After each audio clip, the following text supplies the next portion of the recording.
মানে আরো একটু মনে জোর পেলাম যে না সত্যি তাহলে ভুল করিনি। প্রোগ্রামের জন্য একটা মিটিং হবে। এখানে ছিল আমাদের কালকে মেশিনটা, বাড়ি গিয়ে সবাই মিলে খাবো। এখন অনেক কাজ বাকি, একটা লং ট্যুর প্ল্যান করা যাবে। 18 ইঞ্চি টায়ার দিয়েছে। চুল কাটতে বারণ করেছে। একটা গাড়ি দেখলাম, জীবনে প্রথমবার দেখছি। অবস্থা খুবই সঙ্গীন। ভালো লাগে না সারাদিন তো এমনি সিদ্ধ হচ্ছে, আবার কি সিদ্ধ করলি? একটু ভাত খেয়ে নাও, না কালকে রেবেল আসছে।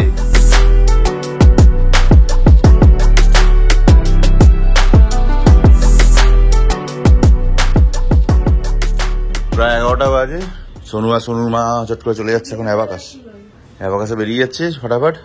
শরীরটা ভালো লাগছে না, এদিকে বাইরে রোদের গরমও রয়েছে প্রচুর। ট্যাক্সি বুক করা হয়ে গেছে তো? চলে এসছে নিচে? ঠিক আছে, আসতে নামো। দেখো শরীর ভালো লাগছে না, বললাম যেতে হবে না। টাটা। ভলুরা চলে এসছে রে। কে? ইয়া বাবা, চল চল চল চল। ঠিক আছে শরীর, চাবি? ও 2টো বেজে গেছে। ঘুমটু রায় রাতেই চলে এসছে মনে হচ্ছে, বলে চলে এসছে না?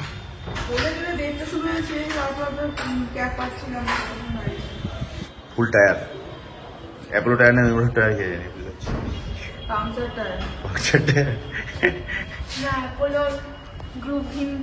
গ্রুভিন টায়ার। পাগলা। Good morning, good morning, actually good evening বলা উচিত।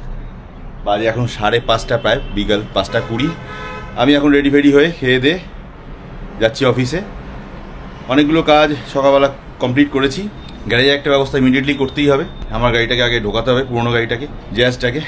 আর তোমাদের কার কীরকম লাগলো ব্লগটা দেখে আগের দিনে, কালকে ডেলিভারি ব্লগটা, প্লিজ কমেন্ট করো। আর যে সাজেশনটা চেয়েছিলাম প্লিজ ওটা মাথায় রেখে সাজেশন করো, যে আমি কি কি ফিচার্স আর কি কি অ্যাক্সেসরিজ যেগুলো না লাগালেই নয় সেগুলো অ্যাড অন করতে পারি, সে ব্যাপারে প্লিজ হেল্প করো, প্লিজ। হ্যাঁ, প্রত্যেকে।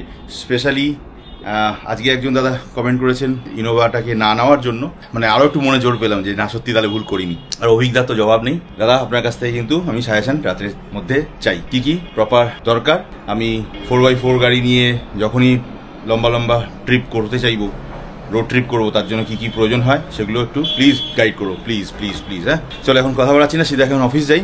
বৃষ্টি কিন্তু একটা হলেও হতে পারে, সকাল থেকে কড়া গরম লাগলেও এখন আস্তে আস্তে করে মেঘলা করছে। প্রিপেয়ার্ড হয়ে রয়েছি, বেরোচ্ছি। চলো সিধা। 6:30 বাজে। আমি আর মা যাচ্ছি ডান্স ক্লাসে। আজকে প্র্যাকটিস নেই, কিন্তু যে প্রোগ্রাম আছে সেই প্রোগ্রামের জন্য একটা মিটিং হবে আর কি, তো সেই জন্য যেতে হচ্ছে। শোভাবাজার সেন্টারে হবে, 2টো সেন্টার, ওই হাতিবাগানেরটা একটা আর শোভাবাজারেরটা। তো আজকে শোভাবাজারেরটাতে হবে। 7টা বাজে এসছি তো, প্রায় 6টা, 6:15 নাগাদ বোধ হয়। এখানে ছিল আমাদের কালকে মেশিনটা, কালকে আর দেখাতে পারিনি। আজ ফাঁকা হয়ে গেছে পুরো জায়গাটা, খালি হয় না, সিরিয়াসলি টেনশন কমে গেছে। নাহলে আজকে যে কি কাটাতাম আমি যদি আজ মেশিনটা না বের করতো। এই আমাদের ঘরে হোস্টেজ ফোস্টেজগুলো সব এক সাইড করে দিয়েছি।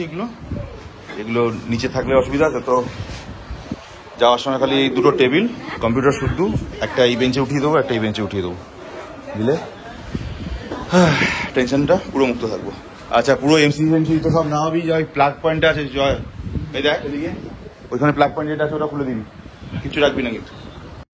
মেয়েকে ক্লাসে পৌঁছে দিয়ে আমি একটু গিয়েছিলাম মিত্র ক্যাফেতে, ফিশ ফ্রাই কিনলাম, বাড়ি নিয়ে যাব। কারণ মানডে করে আসি, মানডে তো আমাদের ভেজ, ওই জন্য কিছু কেনা হয় না। মেয়ে বলে দেখো সামনেই মিত্র ক্যাফে আছে, শোভাবাজারেরটা, তো ওই না আজকে কিনলাম, বাড়ি গিয়ে সবাই মিলে খাবো। 7:30 বাজে চলে এসেছিলাম তো ওই ঘরে। এবার ওখানে ঘরটা পয়সা করে রেখে হলো, মোটামুটি প্রিপারেশন নিয়ে রাখলাম। হয়তো তার জন্য আর আসবে না ঝড়ফড়, না এলেই বাঁচুয়া। আগামী দিনে যা বর্ষাকাল শুরু হবে তার জন্য আগে থেকে প্রিপারেশন রাখাটাও দরকার ছিল, সেটাই একবারে এই সুযোগে করে রাখা হয়ে গেল। যাই হোক, তো কালকের ব্লগটা রিলিজ করেছিল একটু আগেই, তোমরা অনেকেই দেখেছি কমেন্ট করেছো। আমি এখন আর দেখতে পারবো না, বাড়ি যাবো, বাড়ি গিয়ে দেখে রাতেরবেলা তাদের সবার উত্তর দেওয়ার চেষ্টা করবো। Thank you so much again সবাইকে যারা অ্যাপ্রিসিয়েট করেছো এত ভালো করে। আর এখন অনেক কাজ বাকি, অনেক কাজ বাকি, সবে এসছে। ওর মধ্যে প্রচুর ছোটোখাটো হোক মেজর হোক মডিফিকেশনস লাগবে, করবো, চলতে থাকবে এগুলো। সঙ্গে সাজেশন চাই সবাইকে বলছি, প্লিজ সাজেস্ট করো। গাড়িটাকে একটা রিসেন্টলি সার্ভিসিংয়ে করাতে হবে, 500 বা 1000 বোধহয় একটা সার্ভিসিং ডিউ তৈরি হবে। তো তার আগেই হয়তো একটা সার্ভিস করে করে নিলে তাহলে একটা লং ট্যুর প্ল্যান করা যাবে। তখন তার আগে করাই যাবে না। কিছুটা হাত সেট হওয়া, কিছুটা অ্যাডজাস্টমেন্ট হওয়াটাও একটু দরকার আছে। যদিও আমার চালাতে এখনো পর্যন্ত কোনোরকম কোনো অসুবিধাই কিছু ফিল হয়নি, বাট স্টিল একটা সাইকোলজিক্যাল তো ব্যারিয়ার থাকে, সেই ব্যারিয়ারটাকে একটু নিয়ে ভাঙতে হবে। আর সবথেকে বড় কথা, আমি এখন টায়ারটাকে নিয়ে একটু চিন্তায় পড়েছি। গাড়ি মাত্র 40-42 কিলোমিটারই চলেছে, নিউ টায়ার অবস্থায় অ্যাপোলোর টায়ার দিয়েছে, জেনারেলি এমআরএফের দেয়, এবার দিয়েছে অ্যাপোলোর টায়ার, অ্যাপোলোর ফ্ল্যাট টায়ার টাইপের দিয়েছে, একদম বেসিক যে টায়ারটা হয় সেটা দিয়েছে। তো ওটা আমার খুবই অপছন্দের। আচ্ছা, অনেকেরই ধারণা ছিল, যে অনেকেই বলেও ছিল আমাকে, যে স্পেয়ার টায়ার যেটা দেয় ওটা 17 ইঞ্চি হয়, নর্মাল টায়ারগুলো যেটা গাড়ির সাথে আসে সেগুলো 18 ইঞ্চি থাকে, আর স্পেয়ার টায়ারটা 17 ইঞ্চি হয়। তো এখানে কিন্তু 18 ইঞ্চি টায়ার দিয়েছে, ছোট সাইজ দেয়নি। হ্যাঁ, ওটা 4টে টায়ার থাকে অ্যালয় আর একটা স্টিল দিয়েছে যেটা স্পেয়ার, বাট টায়ারটা 18 ইঞ্চি দিয়েছে, এটা একটা বড় বেনিফিট। কাজে আমি 5টা টায়ার কি ইমিডিয়েটলি চেঞ্জ করবার একটা প্ল্যানে আছি। আমি অলরেডি এমআরএফ এর কথা বলে রেখেছি, ও একটা দাম দিচ্ছে, ওর সঙ্গে কথাবার্তা চলছে, দেখি। আর এদিকে অ্যাপোলো, আমি মাঝখানে আসার সময় অফিসে আসার পথে অ্যাপোলো টায়ারে একজন ডিলারশিপ আছে আমাদের চেনা, তো তার কাছেও গেছিলাম। তারা রেটটা দিল আমাকে, ঠিকঠাক রেটই দিয়েছে, খুব ভালো রেট দিয়েছে, মানে নর্মাল মার্কেটের থেকে অন্তত 1000-1500 টাকা করে দাম কম পাচ্ছি। বাট সমস্যা একটাই আছে, ওরা টায়ার চেঞ্জ করে না, টায়ার সেটিং করেও দেবে না। তো আমাকে যে করেই হোক টায়ারটাকে নিয়ে আবার কোনো যারা সেট করে টায়ার, তাদের কাছেই যেতে হবে, তাদের থেকেই করাতে হবে। অতএব ব্যাপারটা কতটা জাস্টিফাইড হবে সেটা একটু তুল্যমূল্য বিচার করে নিতে হবে। আপনারাও সাজেশন থাকলে এর ব্যাপারে কোনো রকম প্লিজ জানাবেন, কোনো বেটার অল্টারনেট আছে কিনা। কারণ আমি চাইছি না 5টা টায়ারকে ঘিসে নতুন অবস্থায় ক্ষয় করে কাউকে বেচি বা কাউকে দিই, তাতে কোনো দামই পাওয়া যাবে না। আমি চাইছি এটা অ্যাজ ইট ইজ মোটামুটি নতুনের দাম পাই, প্লাস ওর সঙ্গে কিছু অ্যাড অন করে আমি একবারে অল্টারনেট টায়ার ওর মধ্যে ইনবিল্ড করে নিই। আর যেহেতু 18 ইঞ্চি টায়ার স্পেয়ার দেওয়া আছে, অতএব ওটাকে যদি আমি স্টিল বাদ দিয়ে অ্যালয় নিয়ে নিই একটা, তাহলে তার মধ্যে 18 ইঞ্চির একদম 5টা টায়ার একই কোয়ালিটি লাগিয়ে আমি অ্যালয় হিসেবেই ওটাকে স্পেয়ার টায়ার হিসেবে রাখতে পারবো। এটা প্রথম মোটিভ রয়েছে। এছাড়া বেশ কিছু টুকটাক জিনিসগুলো মাথায় আছে, আমি লিস্ট বানিয়ে লিখেছি একটা, লিখে প্লাস আপনাদের সাজেশনের জন্য আমি ওয়েট করছি। আপনাদের সাজেশনগুলো পেলে আমি ওটাকে সামারাইজ করে যেটা বেটার ওয়ে হবে সেই অনুযায়ী ওটা সেই দিকে এগোবো। হতে পারে সেটা কালকে হতে পারে সেটা সোম-মঙ্গলবার হতে পারে, তবে কালকে হওয়ার চান্সেস খুব কম। কালকে মেবি রিমাকে নিয়ে একবার ডাক্তার দেখাতে যেতে হতে পারে বলে রেখেছে, সেটা সকালবেলা 10টা-10:30 সময় শিডিউল টাইম দিয়েছে, সেখানে গেলে হয়তো এটা কালকে আর হয়ে উঠবে না, সময় সাপেক্ষ ব্যাপার। দেখছি, ততদিনে আপনাদের প্ল্যানগুলো একটু শুনি, আপনাদের সাজেশনগুলো একটু শুনি, অ্যাডভাইসগুলো না নিলে আমি রাস্তা ঠিক করতে পারছি না। কি খবর, মিটিং হলো? কি বললো? কালকে 3টে থেকে রিহার্সাল আছে, চুল কাটতে বারণ করেছে। তো বাড়ি যাই, 8:30 বাজে, ফিশ ফ্রাই এনেছি, ঠান্ডা হয়ে গেল মনে হয় এতক্ষণ। বাড়ি গিয়ে খাবে তো? চলে এসছি, মিনিট 10 আগেই বাড়ি এসছি।